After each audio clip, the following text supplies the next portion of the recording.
ሰላምና ጤና በያላችሁበት ይድረሳችሁ ውድን የተከበራችሁ ቤተሰቦቻችን እንደምን አላችሁልን? ከሁለተኛው የዩቲዩብ ቻናላችን አዲስ ስፖርት ልዩ የተለያዩ ስፖርታዊ ጉዳዮችን ልናካፍላችሁ ዛሬም በዕለተ አርብ የምሳ ሰዓት የስፖርት የመረጃ ሰዓታችን በድጋሚ ተገናኘን። ስለምታደምጡን፣ ስለምትከታተሉን ቆይታችሁም ከኛ ጋር ስለሆነ እጅግ ከልብ አድርገን ነው የምናመሰግነው።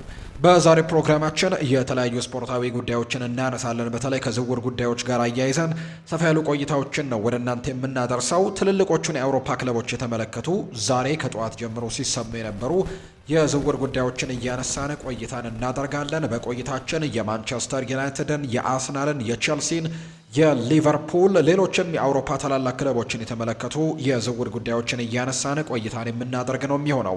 እስከ ፕሮግራማችን ፍጻሜ ድረስ አብራችሁኝ እንድትቆዩ በአክብሮት ጋብዛለሁ። ቪዲዮአችንን ላይክ ቻናላችንንም ሰብስክራይብ እያደረጋችሁ ከኛ ጋር ቆይታን አድርጉ። ከመሸጋገሪያ በኋላ በድጋሚ ተመልሰን የምንመጣ ይሆናል። አብራችሁኝ ቆዩ።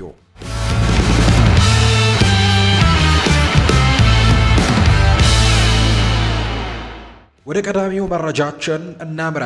አንቶኒ ጎርደን በውድድር ዘመኑ መጨረሻ ከኒውካስል ዩናይትድ ሊለቅ እንደሚችል ስሙ እየተነሳ ሲሆን አርሰናልም የዚህን ተጫዋች ፊርማ ለማግኘት ተስፋ እንዳደረገን የተገለጸው።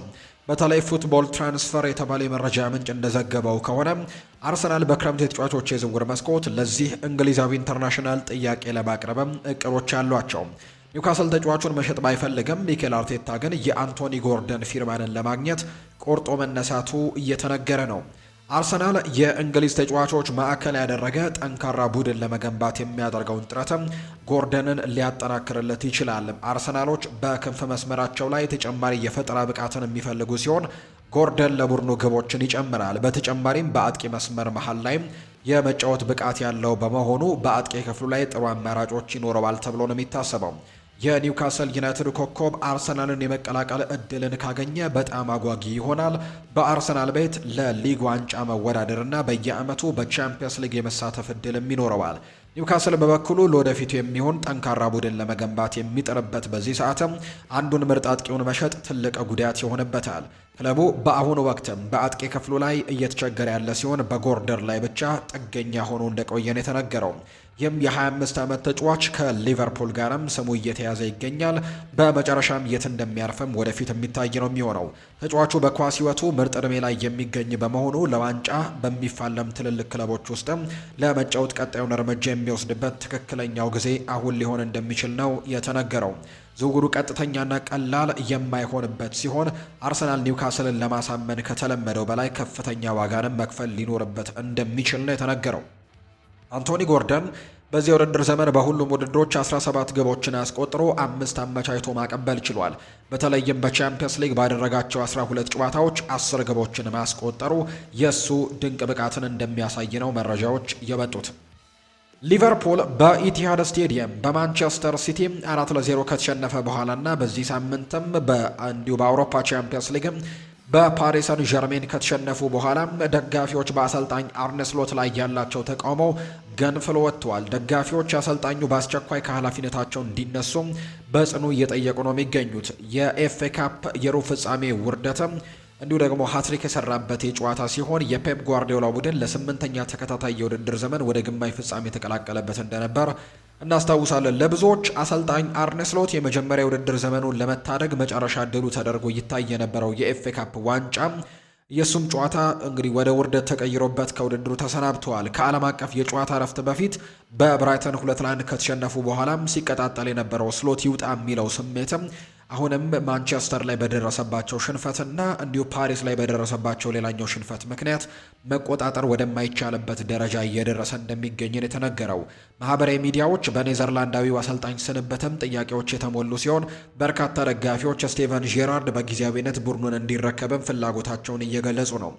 አንድ ደጋፊ ሲናገር ስቴቨን ጄራርድ የውድድር ዘመኑን እንዲያስጨርስም ይደረግ፣ አሁን ካለው የከፋ ምን ሊመጣ ይችላል? በውድድር ዘመኑ መጨረሻ ደግሞ ሻቪ አሎንዞ እንዲረከብ ይፈልጋል ብሏል። ጄራርድ በቅርቡ በረዳት አሰልጣኝነት ጭምር ክለቡን ለማገልገል ፈቃደኛ መሆኑንም ገልጾ እንደነበረም የሚታወስ ነው። ሌላኛው ደጋፊ ደግሞ በዚህ ሰዓት ጄራርድን አምጡት፣ የታክቲክ ጉዳይ ይቆይና የቡድኑ ሞራል ያነሳሳባል፣ ተጫዋቹ በአሁኑ አሰልጣኝ ላይም እምነት አጥተዋል ተጫዋቾቹ ሲልም ጭምር ነው የተናገሩት። ዘገባዎች እንደሚያሳዩት የሊቨርፑል አመራሮች ስለ አሰልጣኙ የወደፊት ቆይታ በውድድር ዘመኑ መጨረሻ ላይ ለመገምገም አቅደው ነበር። ነገር ግን አሁን ያለው ሁኔታ ያንን ውሳኔ እንዲያፋጥኑት ጫና እየፈጠረባቸው ነው። መሐመድ ሳላ በዚህ ክረምትም ክለቡን እንደሚለቅ መረጋገጡና ክለቡ ደግሞ በፕሪሚየር ሊጉ 5ኛ ደረጃ ላይ መቀመጡ ለስህተት የሚሆን ቦታ እንዳይኖርም አድርጎታል። በቀጣይ እንዲሁ ከፓሪስ ሰን ዠርሜን ጋር የተደረገው ሽንፈትና በቀጣይ የመልሱ ጨዋታ በትልቁ ጉጉትም ይጠበቃል። ትልቅ ነገርን ማሳየት የማይችል ከሆነ አሰልጣኝ አርነ ስሎት የወደፊት ቆይታውና ወሳኝ የመጨረሻ ምዕራፎች ሊሆን እንደሚችልም ነው የተገመተው። በተያያዘም ሻቪ አሎንሶ ወደ ቀድሞ ክለቡ ሊመለስ ይችላል የሚለው ወሬም በአንፊልድ ዙሪያ ይበልጥ እየጠነከረ እንደመጣ የሚያሳዩ መረጃዎች አሉ። አርሰናል በውድድር ዘመኑ መጨረሻ ብራዚላዊውን አማካይ ሉካ ማርክስን ለማስፈረም ፍላጎት አሳይቷል። ስፖርት ዊትነስ እንደዘገበው ከሆነ የዝውውር መስኮቱ ሲከፈት አርሰናሎች ለተጫዋቹ ይፋዊ ጥያቄ ሊያቀርቡ ይችላሉ። የ18 ዓመት ወጣት በአውሮፓና በደቡብ አሜሪካ ከፍተኛ ግምት የሚሰጠው ተጫዋች ሲሆን ለለንደኑ ክለብም ምርጥ የረጅም ጊዜ ዝውውር ሊሆን እንደሚችል ነው የሚታመነው። አርሰናል ይህንን ተጫዋች ለማስፈረምና ቦሩሲያ ዶርትመንድ ካሉ ክለቦችም ከፍተኛ ፉክክር ይጠብቀዋል። አርሰናሎች ወጣት ተጫዋቾችን በማሳደድ ረገድም ጥሩ ታሪክ ያላቸው በመሆኑ ለዚህ ተጫዋችም እድገት ሲባል ትልቅ ሚናን ሊጫወቱ ይችላሉ። ማርከስ በክረምቱ አርሰናልን የመቀላቀል ፍላጎት ሊኖረው ይችላል። ይህም ደግሞ በኳስ ሕይወቱ ትልቅ ደረጃ ላይም ለመድረስ ትልቅ እድል ይሆንለታል ተብሎ ነው የሚታሰበው። አርሰናል ለወደፊቱ የሚሆን ጠንካራ ቡድን ለመገንባት እያቀደ በመሆኑ በዚህ ብራዚላዊ ታዳጊ ላይ ፍላጎት ማሳየቱ የሚጠበቅ ነው። ማርከስ ትልቅ አቅም ያለው ተጫዋች ሲሆን በትክክለኛ አመራር ለአርሰናል ጥራት ያለው ተጫዋችም ሊሆን እንደሚችል ተገምቷል። እየተሰጠው ያለው አጥቂ አማካይ በክንፍ መስመሮች ላይም የመጫወት ብቃት አለው። የሱ ሁለገብነት ለቡድኑ ተጨማሪ ጥንካሬም ሲሆን በአጥቂ ክፍሉ ላይም ፈጠራን፣ ቴክኒካል ብቃትንና ፍጥነትን እንዲሁ ጥሩ እይታንም ይጨምራል። ኳስን ተቆጣጥሮ የመጫወት ችሎታና ተቀናቃኞችን ግራ የማጋባት ብቃቱ በመሀልም ሆነ በክንፍ ላይ ውጤታማ እንዲሆን ሊያደርገው እንደሚችል የሚገምቱት ቀላል አይደሉም ወይም በርካቶች እንደሆኑ ነው እየተገለጸ የሚገኘው። ስለዚህም ደግሞ የተጫዋች በቀጣይ ወደ ሌሎች ክለቦች ያመራል ተብሎ እንደሚታሰብ ነው ዘገባዎች የሚጠቁሙት። አርሰናል በቀጣዮቹ ሳምንታትም ተቀባይነት ያለው ጥያቄን እያቀረበ እንደሆነ የሚጠበቅ ይሆናል። አርሰናሎች ዝውውሩን ለመፈጸም የሚያስችል የገንዘብ አቅም ያላቸው ሲሆን ሳኦ ፓውሎም እንዲሁ አጓጊ ጥያቄ ከቀረበለት ተጫዋቹን ለመሸጥም ሊገደድ እንደሚችል ነው እየተገለጸ የሚገኘው።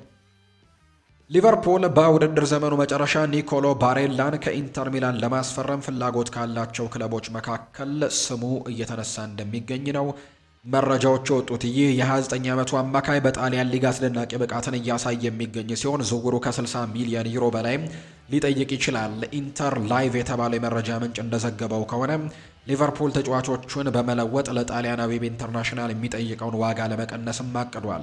ለዚህም ፌዴሪኮ ኪያዛ ለኢንተር ሚላን በቋሚነት ለመስጠትም እንዲሁም ወጣቱን ጂኦቫኒ ሊዮንን በውሰት ለመላክም ዝግጁ መሆናቸው ተነግሯል። የጣሊያኑ ክለብ እንዲህ አይነቱን የልውውጥ ጥያቄ ይቀበል እንደሆነ ገና የሚታይ ነው።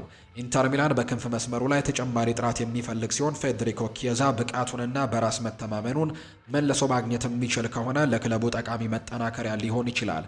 ኪያዛ በፕሪሚየር ሊጉ ከሱ የሚጠበቀውን ብቃትም ማሳየት ያልቻለ ሲሆን ሊቨርፑልም ለሱ ደግሞ ለመልቀቅ መወሰኑ የሚያስደንቅ አይደለም። በሌላ በኩል ጂኦቫኒ ሊዮን ከከባድ የጉልበት ጉዳት አገግሞ በቅርቡ የተመለሰ ሲሆን ብሩህ ተስፋ ያለው ተከላካይ ነው። ብቃቱንም ማሳደግ በቋሚነት የመጫወት እድልም የሚያስፈልገው በመሆኑ በሚቀጥለው የውድድር ዘመን በውሰት መሄዱ ለሱ ተመራጭ ሊሆን ይችላል። ኢንተር ሚላንም በመከላከል ረገድ ተጨማሪ ጥልቀት የሚፈልግ በመሆኑ ጂኦቫኒ ሊዮን ጥሩ አማራጭ ሊሆንላቸው እንደሚችል የሚያሳዩ መረጃዎች አሉ። ጂኦቫኒ ሊዮን ቀደም ሲል በጣሊያን ከፓርማ ጋር ብቃቱን ያሳየ ሲሆን በሊቨርፑል ባደረገው የመጀመሪያ ጨዋታ መልካም እንቅስቃሴን አሳይቶ ነበር። ሊቨርፑል በአሁኑ ወቅት በአማካይ ክፍሉ ላይ የተሻለ ቁጥጥርና መረጋጋትም የሚሰጥ ተጫዋች ይፈልጋል። ባሬላ ለዚህ ቦታ ትልቅ ለውጥ ሊያመጣ የሚችል ተጫዋች ነው። ጣሊያናዊው አማካይ በኳስ ሕይወትም ምርጥ ደረጃ ላይ የሚገኝ ሲሆን በፕሪሚየር ሊጉም ትልቅ ተጽዕኖ መፍጠር ይችላል። ሊቨርፑል ሁለቱን ጣሊያናዊያን ተጫዋቾችን በማቅረብም የሚጠየቀውን 60 ሚሊዮን ዩሮ መቀነስም መቻሉ ወደፊት የሚታይ ይሆናል። ባሬላ በጣሊያን ብቃቱን ያስመሰከረ በመሆኑ አሁን ላይ ደግሞ አዲስ ፈተናን ለመቀበል ወደ እንግሊዝ የሚያመራበት እድልም ትክክለኛው ጊዜ ሊሆን እንደሚችል የሚያሳዩ መረጃዎች ናቸው እየወጡ የሚገኙት። ሚኬል አርቴታ ስለ ጋብርኤል ማጋሌሽ አንዳንድ ጉዳዮችን አጋርቷል። በተለይ በኤፍኤ ካፑ ጨዋታ ላይ በጉዳት ተቀይሮ መውጣቱ ይታወሳል። ነገር ግን ከዛ በኋላ በነበረው የአውሮፓ ቻምፒየንስ ሊግ ጨዋታ ላይ መሳተፉን እናስታውሳለን። ይህ ተጫዋች በጥሩ ጤንነት ላይ እንደሚገኝና በቀጣዮቹ ጨዋታዎች ላይ አሁንም ቡድኑን ማገልገሉን እንደሚቀጥል ነው የታመነው። አርሰናሎች በተለይ በዚህ ውድድር ዓመት ዋንጫ ለማሳካት በትልቁ እንቅስቃሴዎችን እያደረጉ ይገኛሉና ያንን ደግሞ የዋንጫ ፍላጎታቸውን ለማሳካት እንደ ጋብሪኤል ማጋሌሽ ያሉ ተከላካዮቻቸውን በጤና መጠበቅም ትልቁ ዓላማቸው እንደሆነ እየተነገረ ነው። ስለዚህ በኤፍኤ ካፕ ላይ ጉዳት የገጠመው ወይም ለጥንቃቄ ሲባል እንደሆነ ነው መረጃዎች የወጡት። በሳምንቱ አጋማሽ በስፖርቲንግ ሊዝበን ጨዋታ ላይ እንደነበር የምናስታውሰው ነው።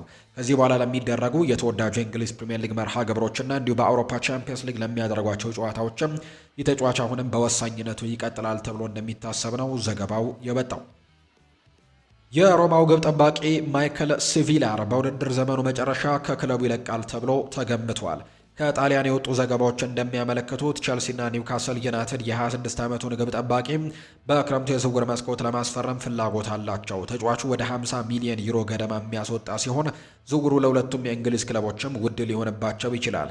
ቸልሲ በክረምቱ አስተማማኝ ግብ ጠባቂ እንደሚያስፈልገው ግልጽ ነው። ሮበርት ሳንቼዝ የሚጠበቀውን ያክል ባለመሆኑ ምክንያትም እሱን የሚተካ ተጫዋች ያስፈልጋቸዋል። የሮማው ግብ ጠባቂ በጣሊያን እግር ኳስ ድንቅ ብቃትን እያሳየ ሲሆን በእንግሊዝም ስኬታማ ለመሆን የሚያስችለው ጥራት አለው።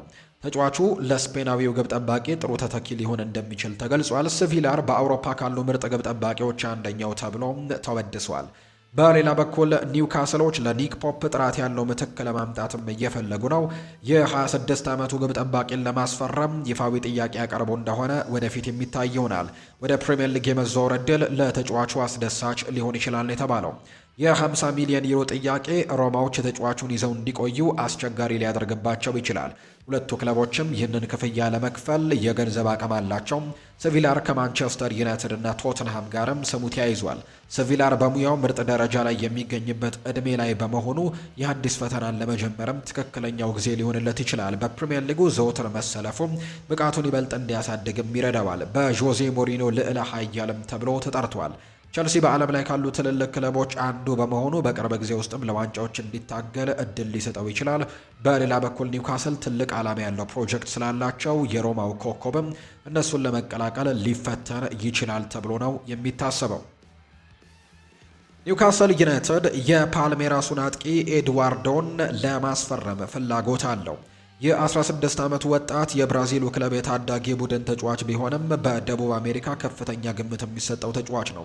ቀደም ሲል ከአርሰናል ጋር ስሙ ተያይዞ የነበረ ሲሆን ኒውካስል ዝውውሩን ለማጠናቀቅም የ25 ሚሊዮን ዩሮ ገደማ ጥያቄ ቢያቀርበም ጥያቄው ውድቅ ተደርጎበታል ሲል እንዲሁ አርቲአይ ስፖርቴ መረጃውን አጥቷል። የብራዚል ክለብ ለወጣቱ አጥቂም 40 ሚሊዮን ዩሮ ይፈልጋል። ዘገባው እንደሚያሳየው ሊቨርፑል እና ባርሴሎና የተጫዋቹን እድገት እየተከታተሉ ሲሆን ከተወካዮቹም ጋር ግንኙነት አድርገዋል።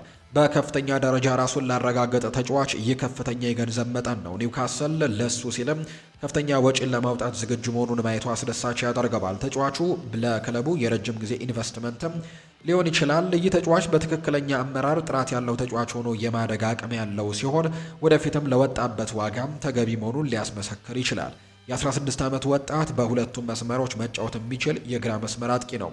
የተጫዋች አሁን ላይ ለፓልሜራስ ዋና ቡድን የተሰለፈ ባለመሆኑ ወደ እንግሊዝ መዘዋወሩ ያለ ጊዜው ሊሆን ይችላል። በክረምቱ ክለቡን ቢቀላቀል እንኳን በኒውካስል ዩናይትድ ዋና ቡድን ውስጥ የመሰለፍ እድልን የማግኘት እድሉ ጠባብ ነው።